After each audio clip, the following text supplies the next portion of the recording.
have been sitting close to the window, my window into heaven.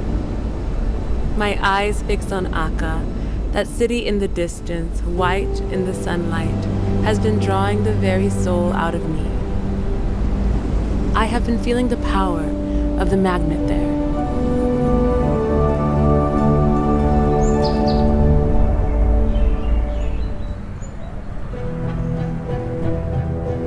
At Rizwan 2019, the Universal House of Justice recalled the moment when the beloved master was released from the confines of this world to rejoin his father in the retreats of celestial glory. The message stated that at the conclusion of his funeral in 1921, his mortal remains were laid to rest within the mausoleum of the Bab.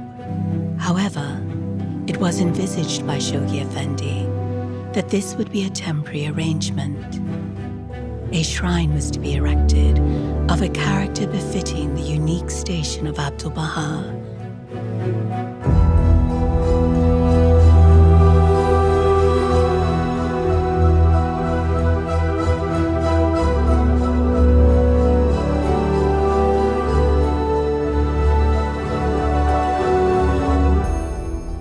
In the tablet of visitation, Abdul-Baha says, "Make me as the dust on the pathway of beloved ones." This was a lead for me into what this shrine should be.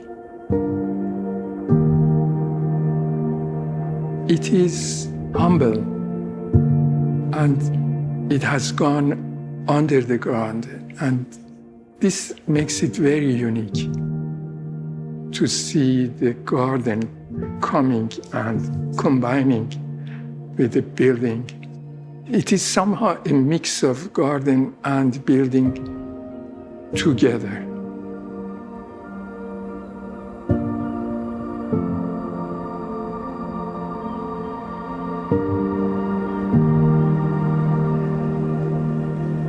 The site for the Shrine of Abdul-Baha is adjacent to the Garden of Rizwan, which was prepared by Abdul-Baha as a place where Baha'u'llah could find rest in the final years of a life that was largely spent in exile and incarceration. Abdul-Baha would walk across the Firdaus Garden and the Ashraf Garden to the Garden of Rizwan to help with the development of that garden. So it's a special place. It's a holy place in and of itself, even before the shrine was built. Abdul-Baha shared with a believer at the time that his wish would be to be buried under the sands between Haifa and Akka. So in between the most holy places of the Baha'i faith, the resting places of the twin manifestations, the Bab and Baha'u'llah. So it is on this path that the pilgrims would go.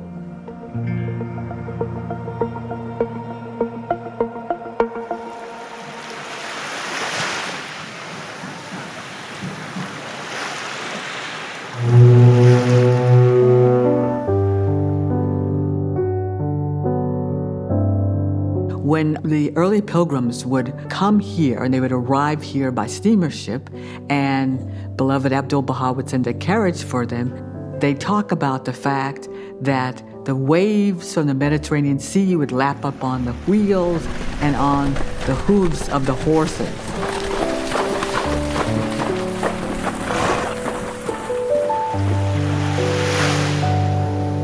Because it was a path, the stand was packed down, and the carriage could actually go very close to the sea and be able to take them to meet beloved Abdul-Baha. We drove along a wide, white beach. To our right, a long line of palm trees. Before us, its domes and flat roofs dazzling white beneath the deep blue sky. Akka, the holy city.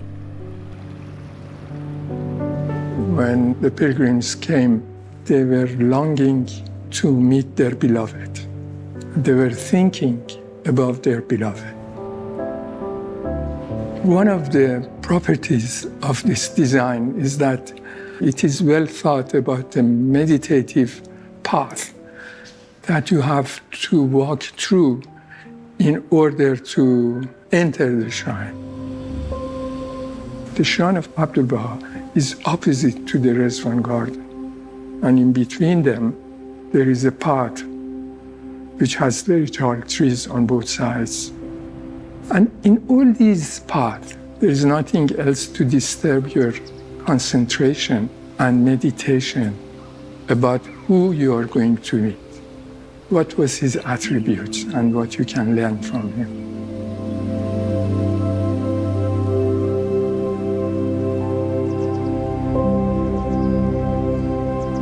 You enter the entrance of a big courtyard, and that large courtyard is the shape of the arms that wants to embrace you, with the terraces of flowers on both sides, like the open arms of Abdul-Baha.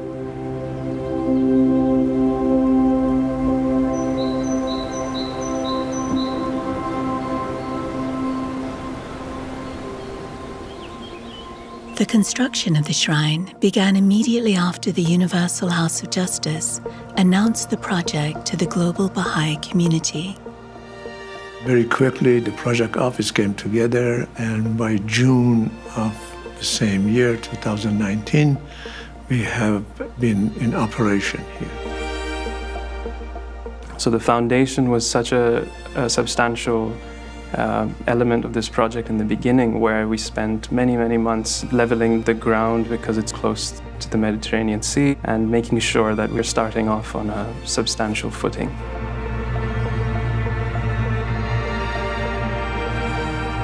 Once that began, it was a very smooth process that we went from the base foundation up until the folded walls and the portal walls, preparing really for this ultimate milestone of casting the roof structure, which is the trellis, which is also a very complicated fabrication process of milling these large blocks of EPS into these curved surfaces that make up the geometry of the trellis.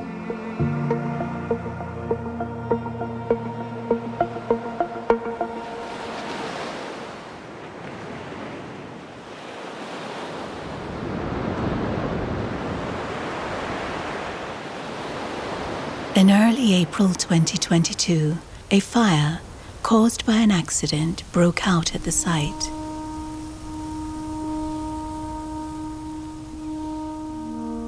The morning of the fire, I remember we received an email from the general contractor, and the subject of the email was completion of the mold, and he was referring to the formwork for the trellis. And it was a huge milestone because this meant in a couple of months, we'd be ready to pour the trellis. 10 minutes later, we received the first photo of the fire.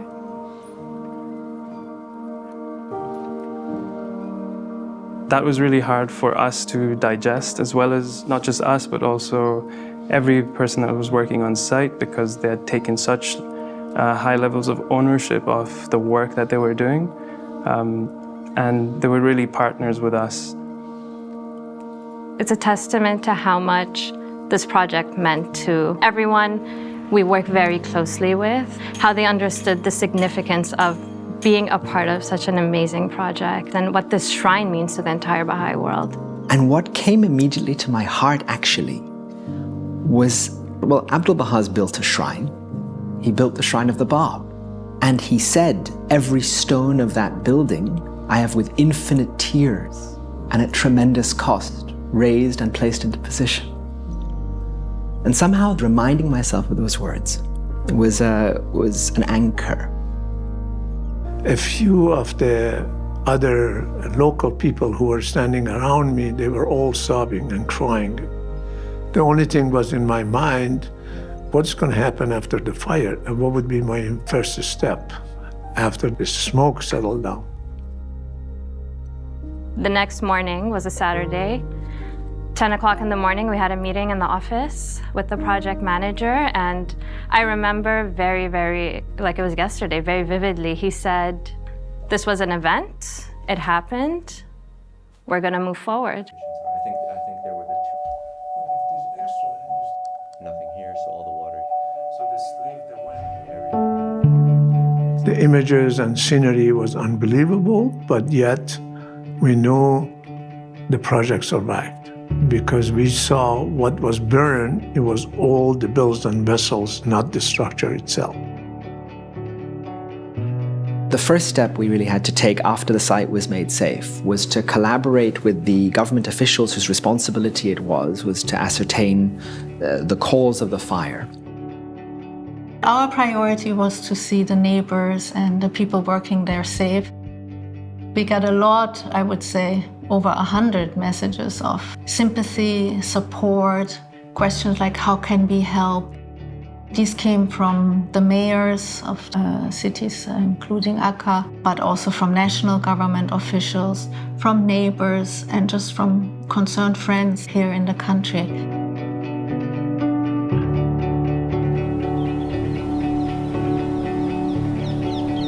הצטערנו מאוד מאוד שזה קרה, זה היה קשה לראות את זה, ואני ידעתי שהם יתקנו את זה, ידעתי שהם יעשו את זה עוד יותר יפה ממה אבל באותו רגע הייתה תחושה מאוד מאוד קשה.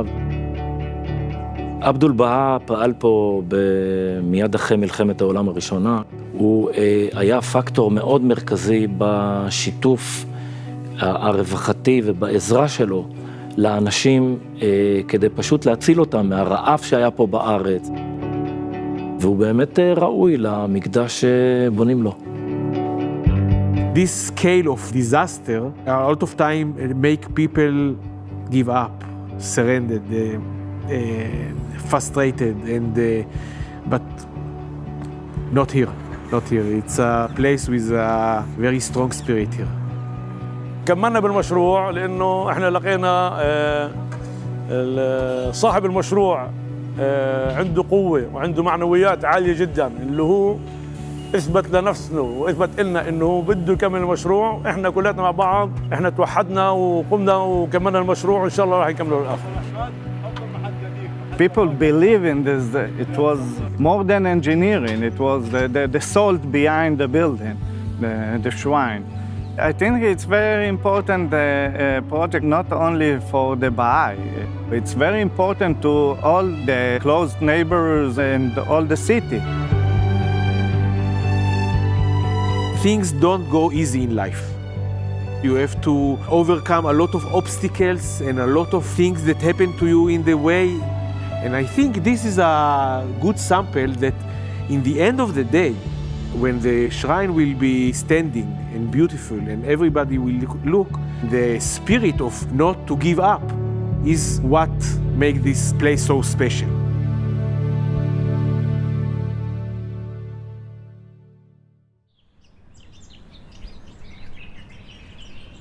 In July of 2022, once all of the necessary inspections were made, the project team was able to begin cleaning the site and repairing damaged areas.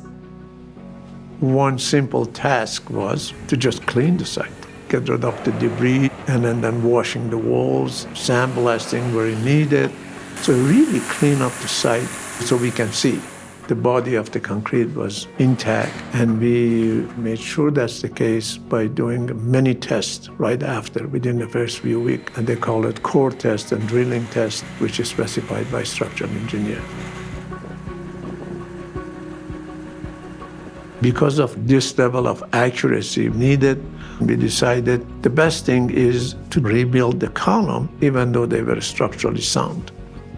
And so we stayed with the original design, and we didn't have to affect the production of the marble cladding.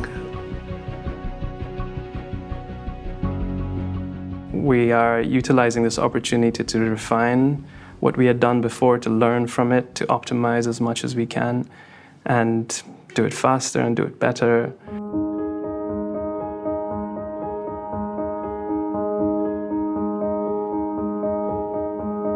While work to restore the site to its previous condition was underway, progress continued off-site. In Italy, the marble that will adorn the trellis was carved into intricate shapes. The amazing mock-up of one of the ribs of the project was constructed in Italy in Margraff's office. Mr. Amonat and Mr. Sahba had a long history with them. The seat of Universal House of Justice was fabricated in their factory. They have been involved off and on. They did the temple in Delhi.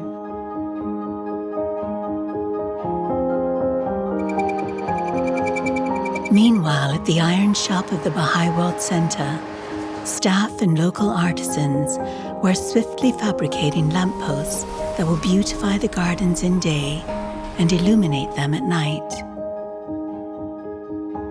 The blueprint was given to us by Shoghi Effendi, so the lampposts were here before any of us came here. The material which is given to us, we have to bring it to its utmost perfection. There is a team behind all these processes, which are locals and volunteers. Alongside these advancements, preparations for the gardens steadily continued. So currently with the landscaping, we've been working really hard with testing the different plants that we're going to be using. Because actually we've chosen plants that are not generally used currently in the Baha'i World Center palette. The climate within Haifa and Akka is very different even for the plant material. So what does really well in Haifa doesn't necessarily do the best in Akka. So we've taken a lot of time to find what are the best materials to use, and particularly because the Rizwan Gardens site is so close to the sea and the winds will really come in. We're using a lawn that's for these areas here. We're trialing one that is tolerant to salt spray. So far the test is going really well. You know, the whole goal of the garden is that have it a very dignified spot for Abdul-Baha. In August of 2022, once the cleaning of the site was completed, work on the central edifice resumed. Another milestone was reached in November of the same year, with the completion of the base layer of the western berm. The implementation of the design of the berm requires the team to coordinate about 25,000 cubic meters of EPS blocks that you see right here. EPS is the perfect lightweight construction material, which is appropriate for the kind of design we're going into. The berm on both sides of the central edifice are connected through the trellis, on top of which is a beautiful landscaping design area which blends with the entire landscaping of the whole project.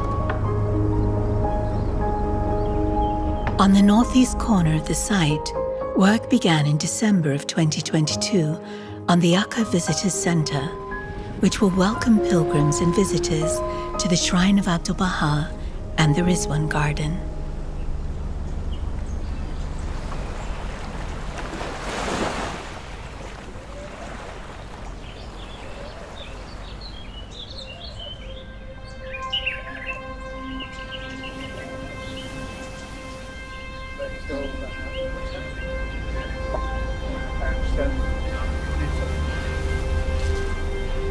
This project is not being accomplished just through the effort of the people on site, but it's also through all of the efforts of the Baha'is around the world who are offering their support and prayers for its completion.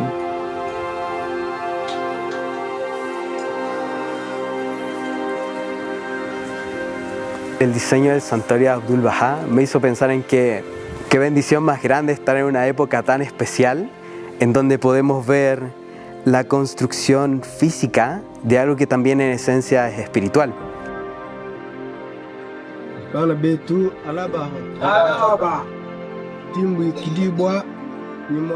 When we reflect on Abdul-Baha's life, it's a source of resilience and hope because we can see the influence of his unconditional love, its constant joy, and his commitment to service.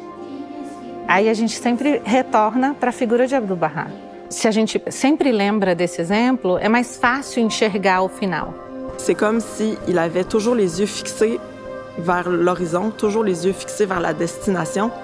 He would set a goal, and so all the winds that are blowing would not distract him from that goal. if we keep on reading the writings and following the footsteps of Abdul-Baha, we are going to have this release of the society-building powers of the faith. Abdul-Baha's life and his actions, they bring everything into focus. When you read stories about Abdul-Baha, you read his words, his writings, it makes things clearer. It makes the path forward more available. Vous vivez tous dans le cœur d'Abdul-Baha. C'est comme on est accompagnés à chaque instant. Quelle histoire d'amour unique et incroyable.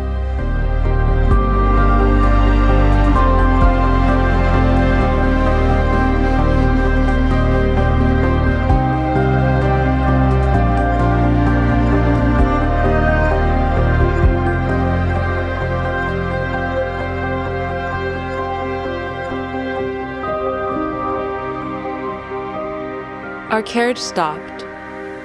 I knew we were at the door of the Master. My heart almost ceased to beat. I felt we had arrived too soon, too suddenly, that I was too unprepared. "The Master is in the garden," said a voice.